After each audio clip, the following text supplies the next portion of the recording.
কোরআনে কারীমের দিকে তাকিয়ে থাকলে সওয়াব হয়, কোরআনে কারীম পড়লে সওয়াব হয়, বুঝলে সওয়াব হয়।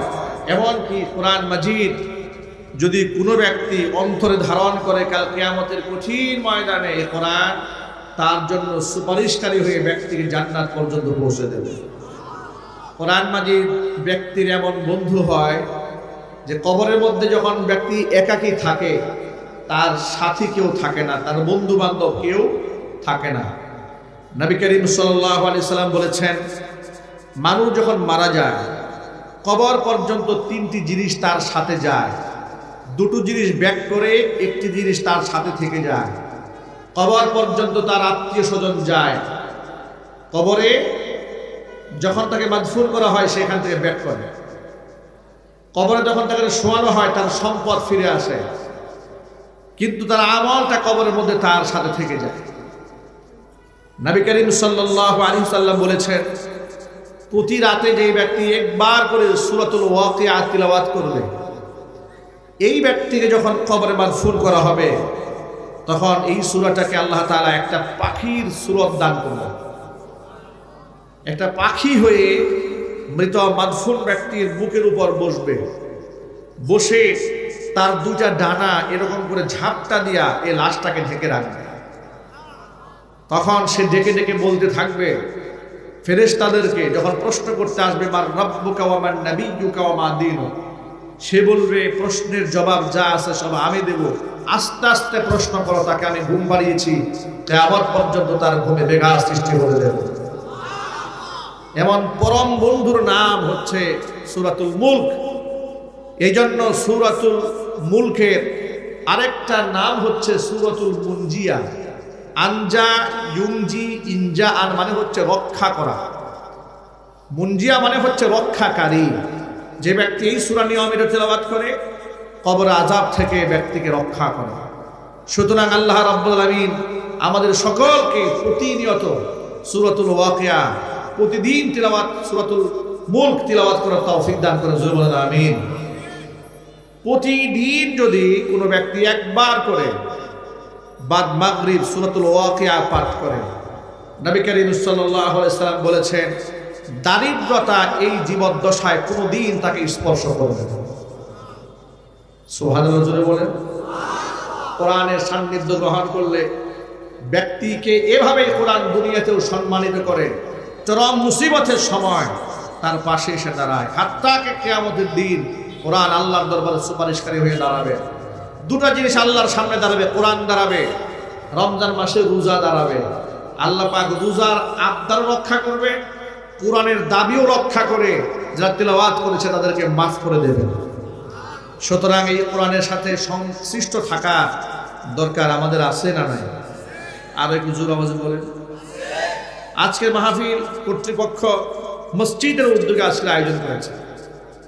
মসজিদ আল্লাহর ঘর, এই ঘরের সাথে মহব্বত রাখা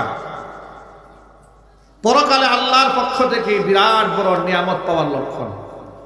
আল্লাহর হাবিব সাল্লাল্লাহু আলাইহি ওয়াসাল্লাম বলেছেন, 7 শ্রেণীর মানুষকে আল্লাহ তাআলা আরশে মুআল্লা তলে ছায়া দেবে। সাবআতুন ইউযিল্লুহুমুল্লাহু ফি যিল্লিহি ইয়াওমা লা যিল্লা ইল্লা যিল্লুহু, ইমামুন আদিলুন ওয়া শাবুন নাশআ ফি ইবাদাতিল্লাহ ওয়া রাজুলুন কলবুহু মুআল্লাকুন ফিল মাসাজিদ। আল্লাহর হাবিব সাল্লাল্লাহু আলাইহি সাল্লাম বলেছেন, আল্লাহর আরশের ছায়া ছাড়া যেদিন কোনো ছায়া থাকবে না, সেদিন 7 শ্রেণীর মানুষকে আল্লাহ তাআলা আপন মেহেরবানিতে তার আরশে মুআল্লার ছায়াতলে স্থান করে দিবেন। 1 নাম্বার হচ্ছে ন্যায়পরায়ণ শাসক যে হবে, আল্লাহ পাক তাকে আরশে মুআল্লার ছায়াতলে স্থান করে দিবেন। ইমামুন আদিলুন, ন্যায়পরায়ণ শাসক আমাদের দেশে দরকার নাই? আরো জোরে বলে। শাসন ব্যবস্থায় ন্যায়পরায়ণতা না থাকলে শুধু ওয়াজ নসিহত করে কি দেশ ভালো বানানো সম্ভব? আরো চিৎকার দিয়ে বলেন। শুধু ওয়াজে যদি দেশ ভালো হতো, সমাজ ভালো হতো, তাহলে 1500 বছর আগে আল্লাহর নবীর চাইতে বড় ওয়াইজ এই পৃথিবীতে ছিল, বর্তমানে আছে, ভবিষ্যতে হওয়ার কোনো সম্ভাবনা আছে? আল্লাহর নবী শুধু ওয়াজ করেন নাই, আল্লাহর হাবিব সাল্লাল্লাহু আলাইহি সাল্লাম শুধু দাওয়াতি দেন নাই, শুধু ওয়াজ নসিহত করেন নাই, আল্লাহর বিধান সমাজে কার্যকর করেছেন, বাস্তবায়ন করেছিলেন। এই জন্য ন্যায়পরায়ণ শাসক মুসলমানদের হতে হবে। মুসলমানদের ভূখণ্ডে আল্লাহর আইন বাস্তবায়ন করতে হবে, তাহলে চুরি বন্ধ হবে, ডাকাতি বন্ধ হবে, খুন খারাপি বন্ধ হবে, রাহাজানি বন্ধ হবে, নৈরাজ্য সৃষ্টিকর পরিবেশ সব বন্ধ হয়ে যাবে যদি আল্লাহর কোরআন দিয়ে দেশ সমাজ রাষ্ট্র পরিচালনা করা যায়। স্বৈরাচারীর পতন হওয়ার পরে দেশ কি পরিপূর্ণ ভালো হয়ে গেছে? চোর ডাকাত দেশে এখনো আছে না নাই? ইদানি ডাকাতের হাঙ্গামা এটা দিন দিন খুব বাড়তেছে, প্রপাগান্ডা খুব বেড়েছে। বাংলাদেশের বিভিন্ন জায়গায় দেখি বক্তারাও ডাকাতের কবলে পড়ছে, সাধারণ মানুষ ডাকাতের কবলে পড়ছে। কয়েকদিন আগে দেখেছি টঙ্গী এলাকাতে দিনের বেলায় ফ্লাইওভারের উপরে এক পথিককে অস্ত্রধারী ছিনতাইকারী তার উপর হামলা করেছে।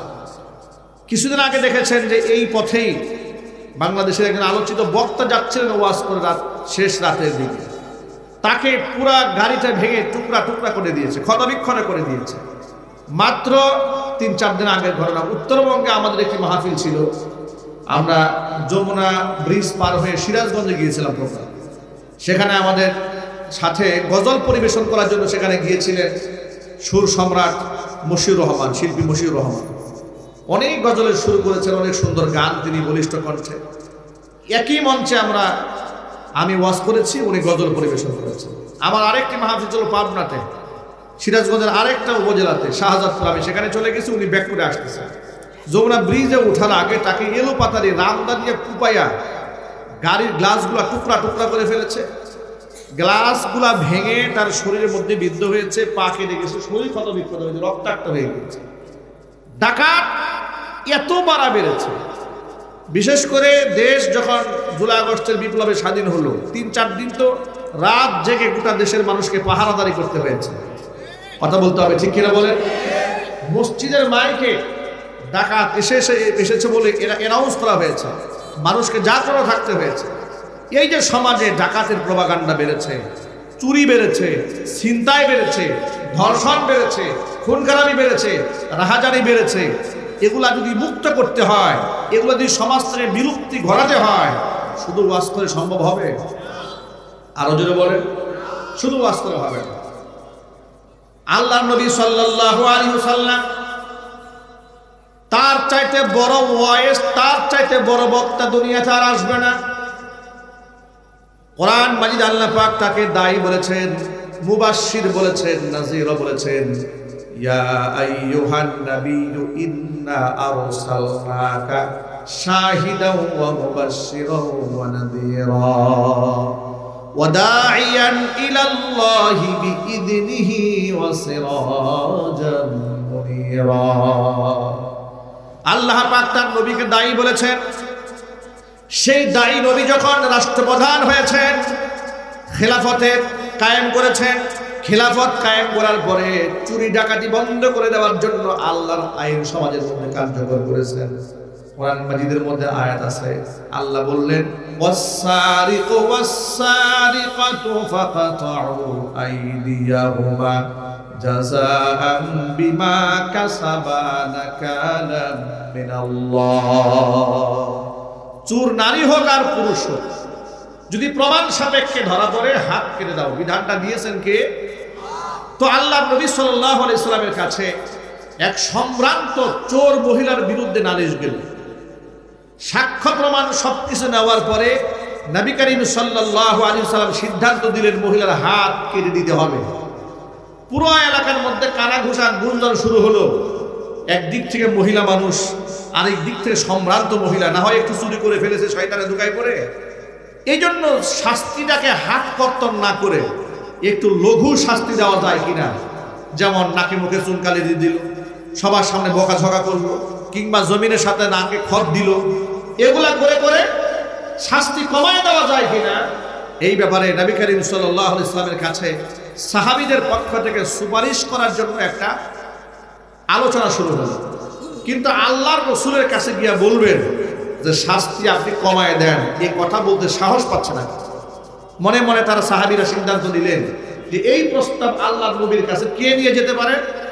নিয়ে যেতে পারেন রাসূলের প্রিয় ভাজন, আস্থাভাজন, মুহাব্বতের পাত্র, পালক পুত্র যায়েদ বিন হারিসার ছেলে উসামা ইবনে যায়েদ, যার উপাধি ছিল হিব্বু রাসূলিল্লাহি সাল্লাল্লাহু আলাইহি ওয়াসাল্লাম। উসামা ইবনে যায়েদকে নবীজি বড্ড ভালোবাসতেন। সবাই মিলে চিন্তা করলো এই প্রস্তাব যদি উসামা নিয়ে যায় তাহলে রাসূল তাকে ধমক দিবে না আর রাগও করবে না। উসামা ইবনে যায়েদকে পাঠিয়ে দেওয়া হলো। আল্লাহর নবীর কাছে গিয়ে উসামা ইবনে যায়েদ বলছেন, ইয়া রাসূলুল্লাহ সাল্লাল্লাহু আলাইহি ওয়াসাল্লাম, আপনি যে সম্ভ্রান্ত চোর মহিলার হাত কাটার নির্দেশ প্রদান করেছেন, এলাকার জনমনে আতঙ্ক তৈরি হয়েছে এবং তার পক্ষে সকল লোকেরা দাঁড়ায় গেছে। সকলে একটু সুপারিশ করছেন আপনার কাছে। একদিক থেকে সম্ভ্রান্ত মহিলা হওয়ার কারণে তার অভিজাত্যের দিকে চিন্তা করে, তার বংশীয় মর্যাদার দিকে বিবেচনা করে একটুখানি শাস্তি কমায় দেওয়া যায় নাকি?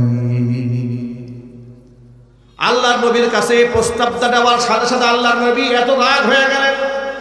আল্লাহর হাবিব তখন কসম করে বললেন, আল্লাহর কসম, আজকে যদি এই জায়গায়, এই মহিলার জায়গায় যদি মুহাম্মদ সাল্লাল্লাহু আলাইহি ওয়াসাল্লামের মেয়ে ফাতেমা, আমার মেয়ে কলিজার টুকরা ফাতেমা যদি চুরি করত, আমি নবী কসম করে বললাম লা কাতাতু ইয়াদাহা, আমি ফাতেমার হাতটাও কেটে দিতাম। আমার মেয়ে চুরি করলে আমার মেয়ের হাতটা আমি কেটে দিতাম। তোমাদের পূর্ববর্তী ধ্বংস হয়েছে এই অন্যায়ের কারণে। তারা দুর্বল মানুষকে শাস্তি দিত, কিন্তু সম্ভ্রান্ত কোনো ব্যক্তি চুরি করলে, ডাকাতি করলে, জেনা বদমাশি করলে তাদেরকে মাফ করে দিত কিংবা শাস্তি কমাই দিত। হাজার হাজার বছর আগে জাহিলি যুগে একমাত্র দুর্বল মানুষকে যেভাবে শাস্তি প্রদান করা হতো, শক্তিশালীদেরকে তাদেরকে স্যাক্রিফাইস করা হতো। ১৫০০ বছর পরে এসেও আপনি বর্তমান চিত্রের দিকে তাকান, গরিব অসহায় কেউ অন্যায় করলে, অন্যায় না করলেও বিনা অপরাধে বছরের পর বছর তাকে কারাভোগ করতে হয়। কথা ঠিক কিনা বলে? আর শক্তি সামর্থ্য আছে, সহ্য বীর্য আছে, দল ক্ষমতা আছে, মানুষ খুন করলেও তার কোনো শাস্তি হয় না। কথা ঠিক কিনা বলেন?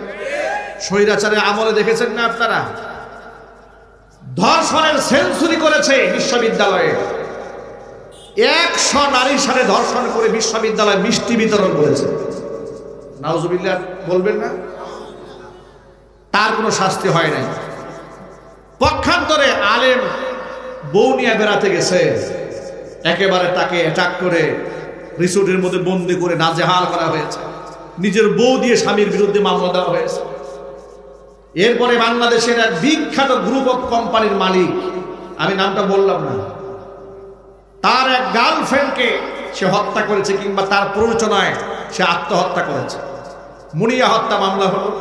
গ্রুপ কোম্পানির মালিক, এত বড় মার্ডার কেসের আসামি, তাকে মুক্ত করে দেওয়া হলো। এমনকি তাকে জুয়েলারি সমিতির সভাপতি বানিয়ে দেওয়া হলো। এইভাবে ধনীরা অপকর্ম করলে তাদের শাস্তি হয় না, কিন্তু গরিবরা অপরাধ করলে শাস্তির কোনো শেষ থাকে না। এই বৈষম্য দেশে আছে না?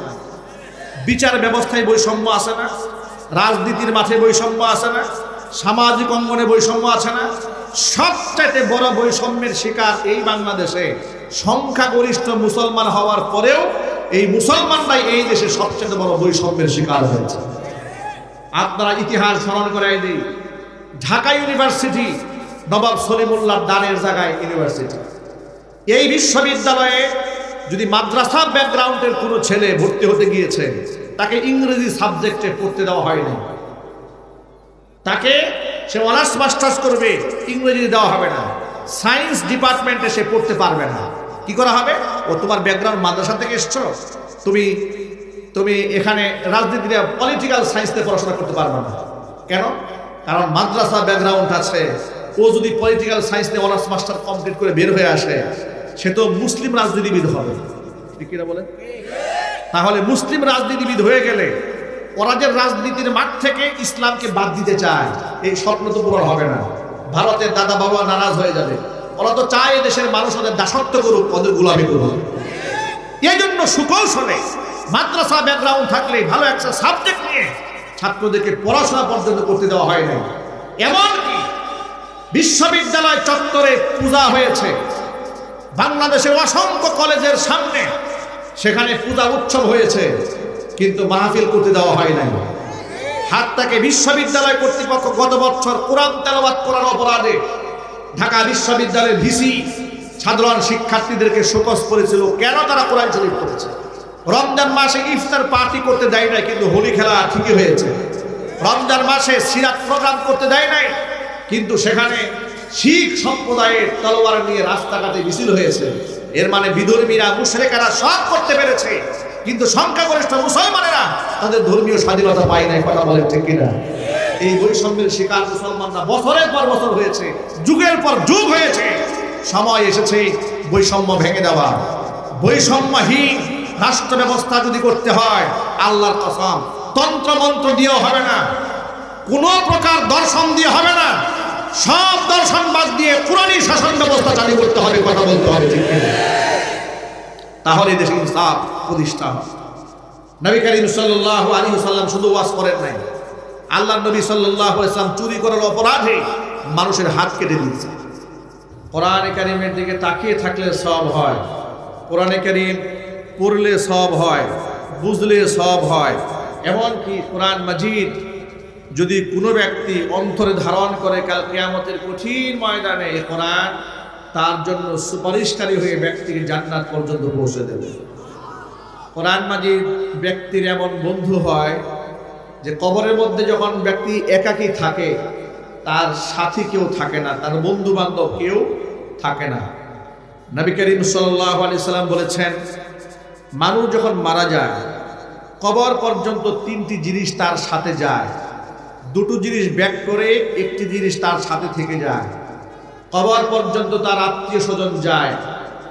কবরে যখন তাকে মাদফুন করা হয় সেখান থেকে ব্যাক করে। কবরে যখন তাকে শোয়ানো হয় তার সম্পদ ফিরে আসে, কিন্তু তার আমলটা কবরের মধ্যে তার সাথে থেকে যায়। নবী করিম সাল্লাল্লাহু আলাইহি ওয়াসাল্লাম বলেছেন, প্রতি রাতে যেই ব্যক্তি একবার করে সূরাতুল ওয়াকিয়া তিলাওয়াত করবে, এই ব্যক্তিকে যখন কবরে মাদফুন করা হবে তখন এই সূরাটাকে আল্লাহ তাআলা একটা পাখির সূরত দান করবেন। একটা পাখি হয়ে মৃত মাদফুন ব্যক্তির বুকের উপর বসবে, বসে তার দুটা ডানা এরকম করে ঝাপটা দিয়া এই লাশটাকে ঢেকে রাখবে। তখন সে ডেকে ডেকে বলতে থাকবে ফেরেশতাদেরকে, যখন প্রশ্ন করতে আসবে, মার রাব্বুকা ওয়া মান নাবিয়্যুকা ওয়া মা দীনুক, সে বলবে প্রশ্নের জবাব যা আছে সব আমি দেব, আস্তে আস্তে প্রশ্ন করো, তাকে আমি ঘুম পাড়িয়েছি, কিয়ামত পর্যন্ত তার ঘুমে ব্যাঘাত সৃষ্টি করে দেব। এমন পরম বন্ধুর নাম হচ্ছে সূরাতুল মুলক। এই জন্য সূরাতুল মুলকের আরেকটা নাম হচ্ছে সূরাতুল মুনজিয়া। আনজা ইউনজি ইনজা আন মানে হচ্ছে রক্ষা করা, মুনজিয়া মানে হচ্ছে রক্ষাকারী। যে ব্যক্তি এই সূরা নিয়মিত তেলাওয়াত করে কবর আযাব থেকে ব্যক্তিকে রক্ষা করে। সুতরাং আল্লাহ রাব্বুল আলামিন আমাদের সকলকে প্রতিনিয়ত সূরাতুল ওয়াকিয়া প্রতিদিন তিলাওয়াত, সূরাতুল মুলক তিলাওয়াত করার তৌফিক দান করেন। জোরে বলেন আমিন। প্রতিদিন যদি কোনো ব্যক্তি একবার করে বাদ মাগরিব সূরাতুল ওয়াকিয়া পাঠ করে, নবী করিম সাল্লাল্লাহু আলাইহি ওয়াসাল্লাম বলেছেন, দারিদ্রতা এই জীবদ্দশায় কোনোদিন তাকে স্পর্শ করবে না। সুবহানাল্লাহ জোরে বলেন। কোরআনের সান্নিধ্য গ্রহণ করলে ব্যক্তিকে এভাবে কোরআন দুনিয়াতেও সম্মানিত করে, চরম মুসিবতের সময় তার পাশে এসে দাঁড়ায়। হাত্তাকে কিয়ামতের দিন কোরআন আল্লাহর দরবারে সুপারিশকারী হয়ে দাঁড়াবে। দুটা জিনিস আল্লাহর সামনে দাঁড়াবে, কোরআন দাঁড়াবে, রমজান মাসে রোজা দাঁড়াবে। আল্লাহ পাক রোজার আবদার রক্ষা করবে, কোরআনের দাবিও রক্ষা করে, যারা তিলাওয়াত করেছে তাদেরকে মাফ করে দেবেন। সুতরাং এই কোরআনের সাথে সংশ্লিষ্ট থাকা দরকার আমাদের আছে না নাই? আর একটু জোর আওয়াজে বলেন। আজকের মাহফিল কর্তৃপক্ষ মসজিদের উদ্যোগে আসলে আয়োজন করেছে। মসজিদ আল্লাহর ঘর, এই ঘরের সাথে মহব্বত রাখা পরকালে আল্লাহর পক্ষ থেকে বিরাট বড় নিয়ামত পাওয়ার লক্ষণ।